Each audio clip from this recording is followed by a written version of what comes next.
Nicolás Maduro pide a militares colombianos desobedecer a su presidente.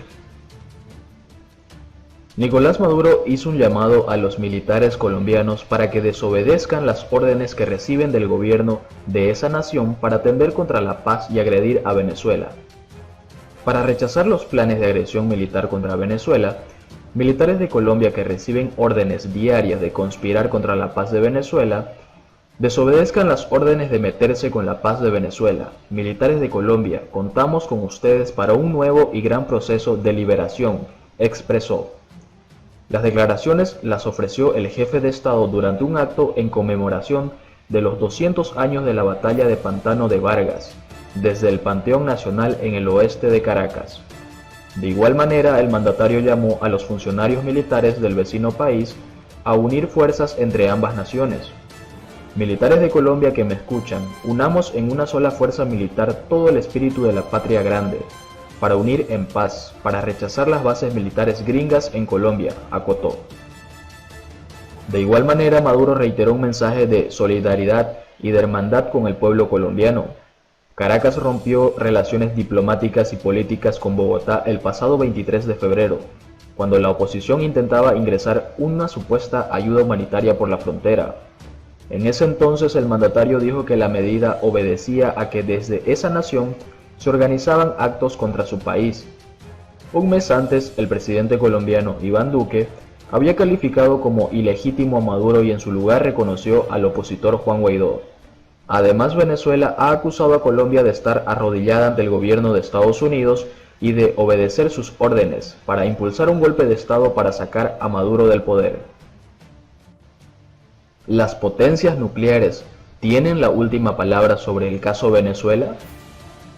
Jair Bolsonaro y Vladimir Putin se reunieron en Osaka, Japón, con motivo de la cumbre del G20.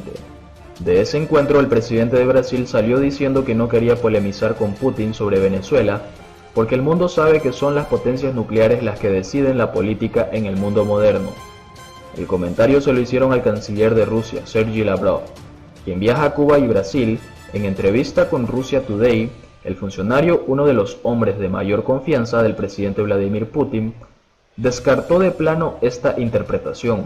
En primer lugar, porque entiende que eso no fue lo que quiso decir Bolsonaro, que a nivel mundial los asuntos los resuelven las potencias nucleares. En segundo lugar, porque Venezuela ha demostrado todo lo contrario.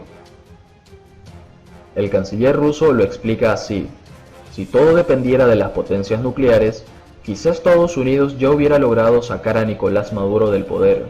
Y Estados Unidos es la mayor potencia nuclear del mundo, y es la potencia que está allí mismo, con influencia directa sobre América Latina. Para Lavrov, la situación resultó más compleja. De hecho, muchos países de la región, señaló, se oponen a una solución de fuerza, incluso países que no están con Maduro. Agregó que no creo que los brasileños quieran una guerra por Venezuela aunque tengan una posición férrea respecto al gobierno actual, al de Maduro.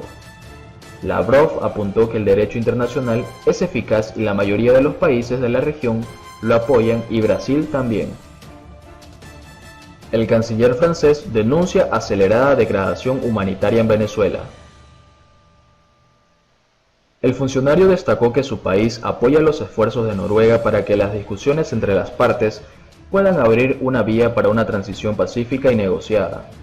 El ministro de Asuntos Exteriores francés Jean-Yves Le Drian denunció la acelerada degradación de la situación humanitaria que vive Venezuela y reiteró el apoyo de Francia al líder opositor Juan Guaidó, al iniciar este jueves en Santiago una gira por Sudamérica que completará en Brasil. Francia, junto a más de medio centenar de países, reconocieron hace 6 meses a Guaidó como presidente interino de Venezuela, con el fin de precipitar el fin del gobierno liderado por Nicolás Maduro.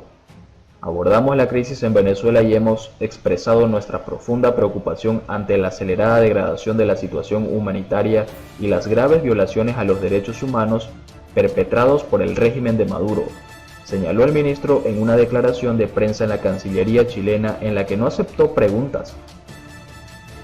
Le Drian felicitó al Grupo de Lima, que el martes llamó a la comunidad internacional a hacer un gran esfuerzo para que Venezuela celebre elecciones a la brevedad y comience a superar una profunda crisis política, económica y social que provocó la migración de unos 4 millones de venezolanos desde 2015, según datos de la ONU.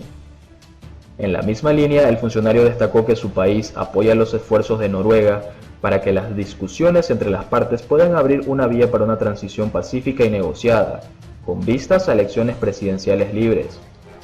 En su primer día de visita en Chile, el diplomático francés se reunió con Sebastián Piñera para afinar detalles de cara a la participación del mandatario en la cumbre del G7, que se desarrollará en agosto en Francia.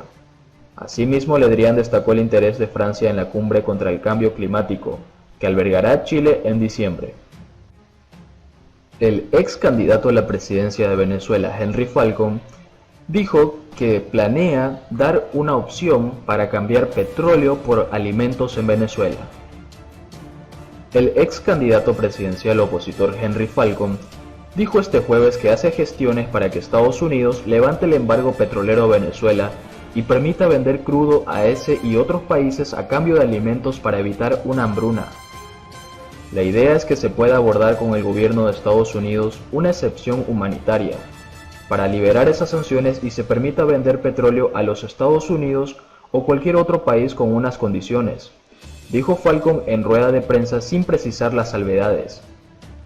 El ex gobernador, quien enfrentó a Nicolás Maduro en las cuestionadas comicios en los que el mandatario socialista fue reelegido en 2018, afirmó que su cabildeo es financiado por venezolanos.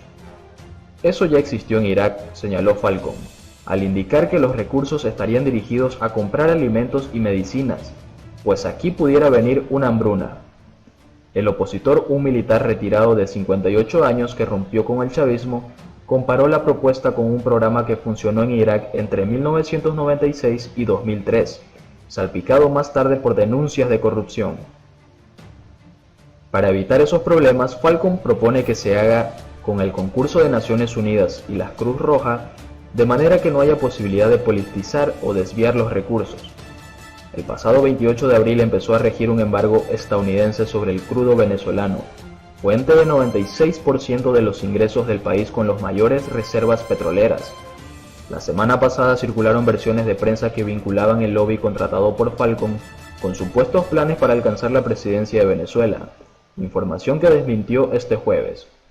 Por contrapartida, alegó que su intención es atenuar la crisis humanitaria. Dijo que por ley un cabildeo en Estados Unidos debe ser registrado ante el Departamento de Justicia. Es público, eso no es nada escondido, remarcó, sin ofrecer públicamente la cifra pagada por tales servicios. Venezuela está enfrascada en una lucha de poder entre Maduro y el líder opositor Guaidó, jefe del Parlamento y reconocido como presidente encargado de Venezuela por medio centenar de países liderados por Estados Unidos. Según la ONU, unos 7 millones de venezolanos de una población de 30 millones necesita ayuda humanitaria urgente. El canciller venezolano rechaza denuncias y advertencias del Grupo de Lima. El canciller venezolano Jorge Arreaza rechazó este jueves la amenaza de una eventual intervención militar realizada por su homólogo argentino Jorge Faruy. A través de su cuenta en la red social Twitter, el ministro de Relaciones Exteriores de Venezuela, Jorge Arreaza, anunció el rechazo de ese país a la amenaza de una eventual intervención militar realizada por el canciller argentino Jorge Faruy.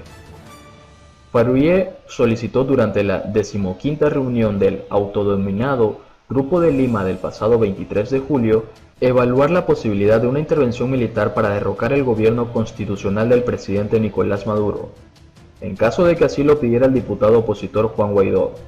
Durante la citada reunión como parte del Foro de Lima, patrocinado por el gobierno de Estados Unidos, quedó muy clara la intención de favorecer las pretensiones del diputado Guaidó mediante presiones políticas y diplomáticas contra las autoridades legítimas de Caracas.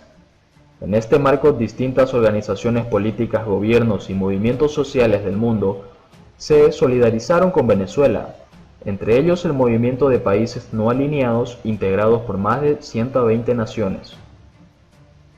Esta alianza internacional expresó el pasado 20 de julio, durante su reunión ministerial del Buró de Coordinación, su total respaldo al gobierno de Nicolás Maduro, al cual conoce como el único, legítimo y constitucionalmente electo.